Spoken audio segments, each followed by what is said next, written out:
Hi friends, welcome to the commerce KSET NET achievers YouTube channel. Friends, ಇವತ್ತಿನ ಈ ವಿಡಿಯೋದಲ್ಲಿ ನಾವು PU ಉಪನ್ಯಾಸಕರ ನೇಮಕಾತಿ 2023ಕ್ಕೆ ಸಂಬಂಧಪಟ್ಟಂತೆ ಇವತ್ತಿನ ದಿನ ಅಂದರೆ 5/1/2023ರಂದು ಏನಿದೆ ಒಂದು ಬಿಗ್ ಅಪ್ಡೇಟ್ ಬಂದಿದೆ.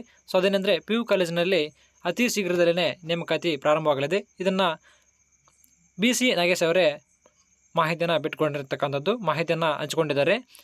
ಸೊ PU ಕಾಲೇಜಿನಲ್ಲಿ 3941 ಹುದ್ದೆಗಳು ಖಾಲಿ ಇದ್ದು, ಸೊ ಅದರಲ್ಲಿ ಎಷ್ಟು ಹುದ್ದೆಗಳನ್ನು ಈಗ ಭರ್ತಿ ಮಾಡ್ಕೊಳ್ತಿದ್ದಾರೆ ಅಂತ ಈ ವಿಡಿಯೋದಲ್ಲಿ ಅಪ್ಡೇಟ್ ಇದೆ ಒಂದು, ಅದನ್ನು ಕೂಡ ತಿಳಿಸ್ಕೊಡ್ತಾ ಹೋಗ್ತೀವಿ. ಸೊ ಅದರಿಂದ ಏನು ಮಾಡಿರಿ, ಈ ವಿಡಿಯೋನ ಪೂರ್ತಿಯಾಗಿ ನೋಡಿರಿ.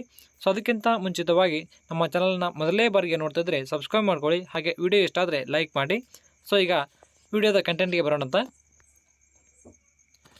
ಫ್ರೆಂಡ್ಸ್, ಇಲ್ಲಿ ನೋಡ್ಬೋದು ನೀವು ಪೇಪರಲ್ಲಿ ಕೂಡ ಕೊಟ್ಟಿರತಕ್ಕಂಥದ್ದು, ಸರ್ಕಾರಿ ಕಾಲೇಜುಗಳಲ್ಲಿ ಉಪನ್ಯಾಸಕರ ಕೊರತೆ, ವಿದ್ಯಾರ್ಥಿಗಳಿಗೆ ತಪ್ಪದ ಬವಣೆ.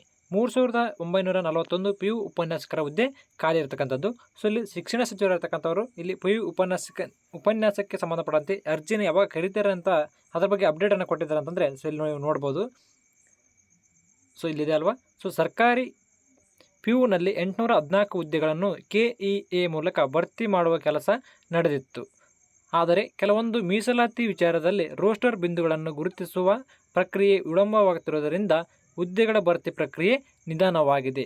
BC ನಾಗೇಶ್ ಸಚಿವರು, ಶಾಲಾ ಶಿಕ್ಷಣ ಹಾಗೂ ಸಾಕ್ಷರತಾ ಇಲಾಖೆ. ಸೊ ಈ ರೀತಿಯಾಗಿ ಮಾಹಿತಿಯನ್ನು ಇಲ್ಲಿ ಬಿಟ್ಕೊಟ್ಟಿದ್ದಾರೆ. ಸೊ ಅಂದರೆ ಇಷ್ಟು ದಿನ ಯಾಕೆ ಇದು ತಡ ಆಗ್ತಿತ್ತು ಅಂತ ನೋಡಿದರೆ, ಇಲ್ಲಿ ರೋಸ್ಟರ್ ಬಿಂದುವನ್ನು ಗುರುತಿಸುವಂಥ ಪ್ರಕ್ರಿಯೆ ಏನಾಗ್ತಿದೆ, ವಿಳಂಬವಾಗ್ತಿದೆ. ಅಂದರೆ ಈಗೇನಿಲ್ಲಿ SC ಮತ್ತು STಗೆ ಸಂಬಂಧಪಟ್ಟಂತೆ ಏನು ಅವರ ರಿಸರ್ವೇಷನ್ ಜಾಸ್ತಿ ಮಾಡಿದ್ರಲ್ಲ, ಅಂದರೆ 15ರಿಂದ 17 ಇದು SCಗೆ ಆಯಿತು, ಇನ್ನು 3ರಿಂದ 7ಕ್ಕೆ ಹೆಚ್ಚಿರ್ತಕ್ಕಂಥದ್ದು ಯಾರಿಗೆ, STಗೆ. ಸೊ ಹೌದಾ. ಸೊ ಈ ಕಾರಣದಿಂದ ಈ ರೋಸ್ಟರ್ ಬಿಂದುವನ್ನು ಹೆಚ್ಚಿಗೆ ಮಾಡುವಂಥದ್ದು ಏನಾಯ್ತಲ್ಲ, ಚೇಂಜಸ್ಸನ್ನು ಆಯ್ತಲ್ಲ, ಇದನ್ನು ಗುರುತಿಸ್ತಕ್ಕಂಥದ್ದು. ಸೊ ಈ ಕಾರಣದಿಂದಾಗಿಯೇ ಏನಾಯ್ತು, ಇಲ್ಲಿ ತಡ ಆಗಿರ್ತಕ್ಕಂಥದ್ದು ಯಾವುದಕ್ಕೆ ಸಂಬಂಧಪಟ್ಟಂತೆ, ಈ PU ಉಪನ್ಯಾಸಕರ ನೇಮಕಾತಿಗೆ ಸಂಬಂಧಪಟ್ಟಂತೆ.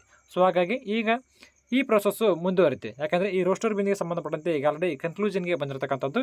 ಸೊ ಹಾಗಾಗಿ ಅತಿ ಶೀಘ್ರದಲ್ಲೇ ಏನಾಗುತ್ತೆ, ಈಗ ಈ PU ಉಪನ್ಯಾಸಕರ ನೇಮಕಾತಿ ಕೂಡ ಆಗ್ತಾ ಬರುತ್ತೆ. ಸೊ ಎಷ್ಟು ಹುದ್ದೆಗಳಿಗೆ ಆಗುತ್ತೆ ಅಂತಂದರೆ 814 ಹುದ್ದೆಗಳಿಗೆ PU ಉಪನ್ಯಾಸಕರ ನೇಮಕಾತಿಯಲ್ಲಿ ಆಗ್ತಾ ಬರುತ್ತೆ. ಸೊ ಇನ್ನು ಇದಕ್ಕೆ ಸಂಬಂಧಪಟ್ಟಂತೆ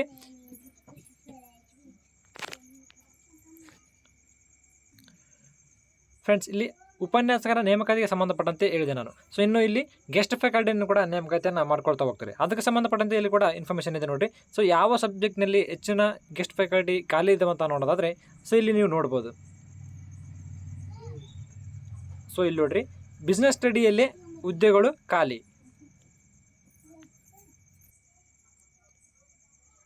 ಸೊ ಇಲ್ಲಿ ನೋಡ್ಬೋದು, ಬಿಸ್ನೆಸ್ ಸ್ಟಡಿಯಲ್ಲೇ ಹುದ್ದೆಗಳು ಖಾಲಿ ಇರತಕ್ಕಂಥದ್ದು ಹೆಚ್ಚು. ಅಂದರೆ ಎಷ್ಟಿದಾವೆ ಇಲ್ಲಿ, 501 ಪೋಸ್ಟು ಖಾಲಿ ಇರ್ತಕ್ಕಂಥದ್ದು ಗೆಸ್ಟ್ ಫ್ಯಾಕಲ್ಟಿಗೆ. ಸೊ ಅದರಲ್ಲಿ ಕೆಲವೊಂದಿಷ್ಟು ಇದರಲ್ಲಿ ಬರ್ತವೆ, ಎಷ್ಟರಲ್ಲಿ 814ರಲ್ಲಿ. ಸೊ ಇಷ್ಟು ಅಲ್ಲದೆ ಕೂಡ 501 ಗೆಸ್ಟ್ ಫ್ಯಾಕಲ್ಟಿಗೆ ಬಿಸ್ನೆಸ್ ಸ್ಟಡಿಯಲ್ಲೇ ಖಾಲಿ ಇರ್ತಕ್ಕಂಥದ್ದು ಅತಿ ಹೆಚ್ಚು ಇರತಕ್ಕಂಥದ್ದು.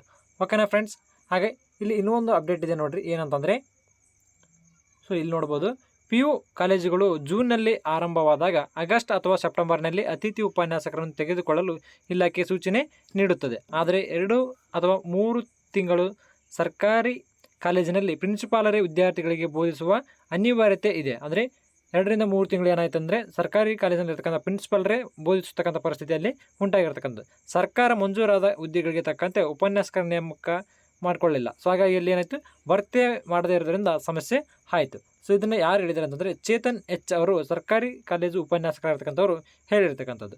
ಓಕೆನಾ. ಏನಂತೇಳಿ, ಇಲ್ಲಿ ಗೆಸ್ಟ್ ಫ್ಯಾಕಲ್ಟಿ ಕೂಡ ಸರಿಯಾಗಿ ಇಲ್ಲ, ಆದರೂ ಕೂಡ ಅವರು ನಡೆಸ್ಕೊಂಡು ಹೋಗ್ತಿದ್ದಾರೆ. ಸೊ ಆದರೆ ಇಲ್ಲಿ PU ಉಪನ್ಯಾಸಕರ ನೇಮಕಾತಿ ಆಯಿತು ಅಂತಂದರೆ ಅದು ಅಲ್ಲಿ ಫುಲ್ ಆಗುತ್ತೆ. ಹಾಗೆ ಇಲ್ಲಿ ಗೆಸ್ಟ್ ಫ್ಯಾಕಲ್ಟಿಯನ್ನು ಕೂಡ ಆದಷ್ಟು ಬೇಗ ಫಿಲ್ ಮಾಡಿಕೊಂಡ್ರೆ ಆದಷ್ಟು ಕ್ಲಾಸಸ್ ಆದರೂ ರನ್ ಆಗ್ತವೆ ಅಂತ ಅವರು ಹೇಳ್ಕೊಂಡಿರ್ತಕ್ಕಂಥದ್ದು. ಆದರೆ ಗೆಸ್ಟ್ ಫ್ಯಾಕಲ್ಟಿಯಲ್ಲಿ ಅತಿ ಹೆಚ್ಚು ಖಾಲಿ ಇರ್ತಕ್ಕಂಥದ್ದು ಬಿಸ್ನೆಸ್ ಸ್ಟಡಿಯಲ್ಲಿ ಇರ್ತಕ್ಕಂಥದ್ದು. ಅವೆಷ್ಟಂದರೆ 501 ಪೋಸ್ಟು ಇರ್ತಕ್ಕಂಥದ್ದು. ಇನ್ನು PU ಉಪನ್ಯಾಸಕರ ನೇಮಕಾತಿಗೆ ಸಂಬಂಧಪಟ್ಟಂತೆ ಬಂದರೆ ಇಲ್ಲಿ 814 ಹುದ್ದೆಗಳಿಗೆ ನೇಮಕಾತಿಯನ್ನು ಮಾಡ್ಕೊಳ್ತಾ ಹೋಗ್ತಾರೆ. ಇದು ಅತಿ ಶೀಘ್ರದಲ್ಲೇ ಪ್ರಾರಂಭ ಆಗುತ್ತೆ. ಸೊ ಇಷ್ಟು ಮಾಹಿತಿ ಇರತಕ್ಕಂಥದ್ದು. ಸೊ ಈ ವಿಡಿಯೋ ನಿಮಗೆ ಇಷ್ಟ ಆಗಿದರೆ ಲೈಕ್ ಮಾಡಿ, ಶೇರ್ ಮಾಡಿ, ಹಾಗೆ ಮೊದಲನೇ ಬಾರಿಗೆ ನಮ್ಮ ಚಾನಲ್ನ ನೋಡ್ತಾ ಇದ್ದರೆ ಸಬ್ಸ್ಕ್ರೈಬ್ ಮಾಡಿಕೊಳ್ಳಿ. Thanks for watching this video.